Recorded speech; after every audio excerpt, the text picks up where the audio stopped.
السلام عليكم ورحمة الله وبركاته. النهاردة فيديو جديد.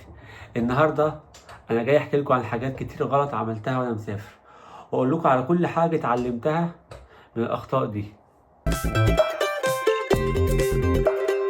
أنا سافرت أماكن كتير بس مش أوي، بس ركبت طيارات كتيرة جدا، خصوصا في الثلاث سنين الأخرى من أول ما سافرت.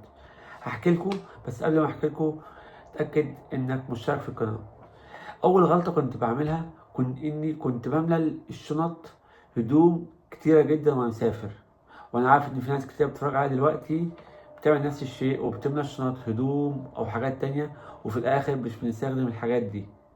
يعني مثلا أكون مثلا مسافر مصر أو أي مكان أجازة أو كده، أملى الشنط، إذا كانت شنطة ظهر أو شنطة كبيرة أملاها هدوم، وعصبا إن أنا هلبس كل يوم طقم وكده، بس في الآخر بدرك إني مش بستخدم الحاجات دي فعلا.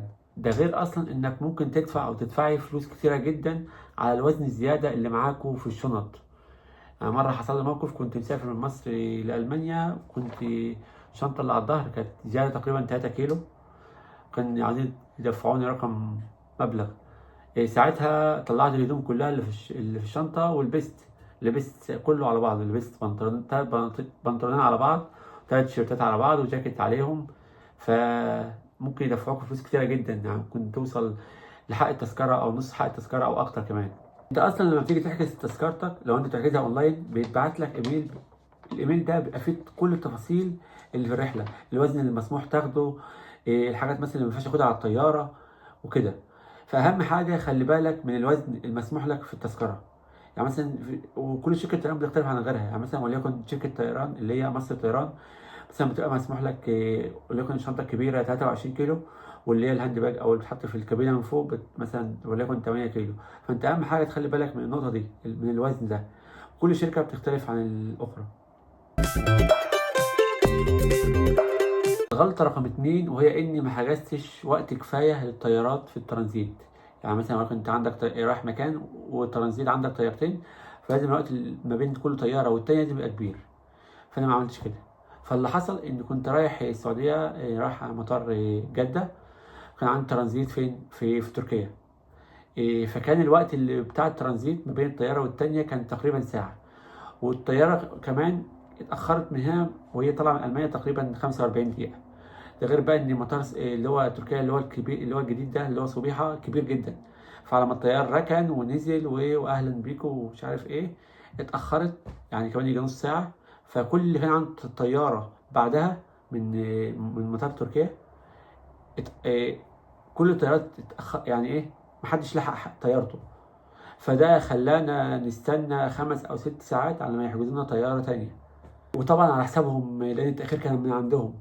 بس 5 أو 6 ساعات استنيناهم، ده كتير جدا بصراحة. تالت غلطة وهي انك ما يبقاش معاك عملة البلد اللي انت رايحها. تخيل انك حتى لو مبلغ صغير، يعني حتى لو كفيك يوم او يومين على الاقل. يعني تخيل انك رايح بلد جديدة انك متعرفش فيها حاجة، ومعاك دولار او يورو في جيبك، وحبيت مثلا تركب باص او تاكسي يوديك وسط البلد او كده، فالموضوع هيبقى صعب جدا. واما مش هتعرف تركب الفلوس اللي معاك دي، او يعني يضحكوا عليك ويسرقوك. فالاحسن انك تغير إيه يعني تغير بعملة البلد قبل ما تروح. وده غير كمان ان اصلا في اماكن كتير جدا في العالم مش بيقبلوا فيزا، ما بيقبلوش غير كاش بس. فالاحسن فلازم تخلي بالكم من الموضوع ده، والاحسن انكم تغيروا يعني وليكن مبلغ صغير هيكفيكوا على الاقل يوم او يومين، ودول تغيروهم من البنك او الصرافه اللي موجودين في المطار، لان بيكون سعره معقول يعني شويه. لما كنت في السعوديه من فتره وانا راجع كانت بقى معايا الريالات. فالريالات دي لو انا رجعت بيها لهنا لالمانيا مش هعمل بيها اي حاجه. فكنت لازم اغيرهم في المطار. فالمطار بيكون فيه كذا بنك او كذا صرافه وكده، كل بنك او صرافه بيبقى حاطط السعر بتاعه قدامه. فانا فضلت ماشي كده اشوف ايه يعني السعر كويس ومناسب ليا، وبعدين حولتهم لليورو. رابع غلطة وهي إن أنا ما كنتش بعمل تأمين للطيارة وأنا مسافر، اللي هو الترافل انشورنس. ولسه حاصل معايا موقف من قريب تقريبا من شهر أو شهر وشوية.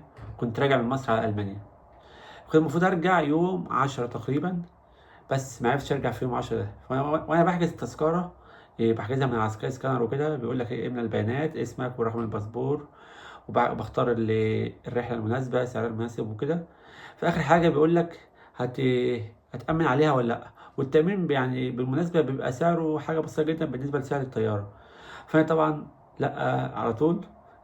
دايما الاوبشن لا ده في التامين بالذات. بقول لا، بقول يعني ايه اللي هيحصل من هسافر وايه اللي هيحصل.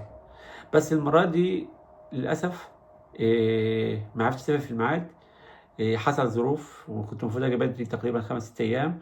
فحجزت تذكره تانية والتذكره دي راحت عليا.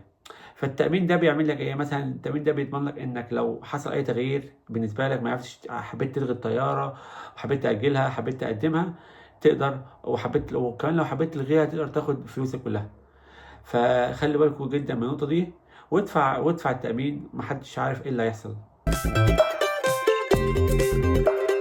الغلطة رقم 5 وهي إنك ما تعملش ريسيرش كويس جدا قبل ما تسافر. يعني قبل ما تسافر أنت لازم تعمل ريسيرش كويس جدا عن المكان اللي أنت هتسافر له. يعني أنت عندك جوجل، عندك شات جي بي تي، أنت بس مجرد ما تكتب اسم المكان اللي أنت هتروح له بالعربي أو بالإنجليزي، فهيطلع لك كل الحاجات الحلوة اللي في المكان ده واللي لازم تزورها. لأنك لو ما عملتش ريسيرش أو لازم أو ما قرأ لو ما قرأتش عن المكان، فأنت ممكن تضيع حاجات كتيرة منك في الرحلة ما تروحهاش وكده. يعني أنا رحت باريس، رحت مرتين. اول مره رحت تقريبا 4 ايام، رحت وشفت اماكن كتيره جدا زرتها، وفي اماكن كتيره جدا ما زرتهاش، فاضطريت ازورها تاني. قعدت فيها اسبوع تاني مره عشان اقدر ازور الحاجات اللي انا ما زرتهاش. فدي نقطه مهمه جدا. فالمكان اللي انت لازم مسافر له لازم تقرا عنه كويس وتبحث عنه قبل ما تروح. الغلطة رقم 6 واللي هي إنك تروح تاكل في الأماكن السياحية. والغلطة دي أنا بعملها كتير كتير كتير. تتغرب بقى بالمكان، تقول المكان حلو والفيو تحفة وي وي وي، وتاكل، وفي الآخر هتلبس وهتدفع أكتر من ضعف الثمن. والجودة بتاع الأكل يعني هتبقى أقل من نص الجودة اللي أنت منتظرها. فالحل بقى إيه يا معلم؟ الحل إنك تمشي بس إيه شارعين جوه، 3 شوارع كده، هتلاقي مطاعم أحسن بكتير وأكل أحسن وأسعار أحسن. وكمان دلوقتي نقدر نستخدم جوجل ماب. نكتب بس، ندخل على جوجل ماب، نكتب مطاعم او نكتب ريستوران، هيطلع لنا مطاعم كتيره جدا في المكان اللي احنا فيه، بالتقييمات بالريت بتاعها بكل حاجه. فبالتالي نقدر نحدد المطعم اللي احنا هناكل فيه. بس الموضوع سهل يعني. فانا مبسوط جدا اني حكيت لكم التجارب والغلطات اللي عملتها. وكمان حاولوا ما تغلطوش الغلطات دي. ولو حد غلط اي غلطه يكتبها في الكومنت عشان الناس تستفيد وانا كمان استفيد. واشوفكم في فيديو جديد واللي هو بكره ان شاء الله. وبيس.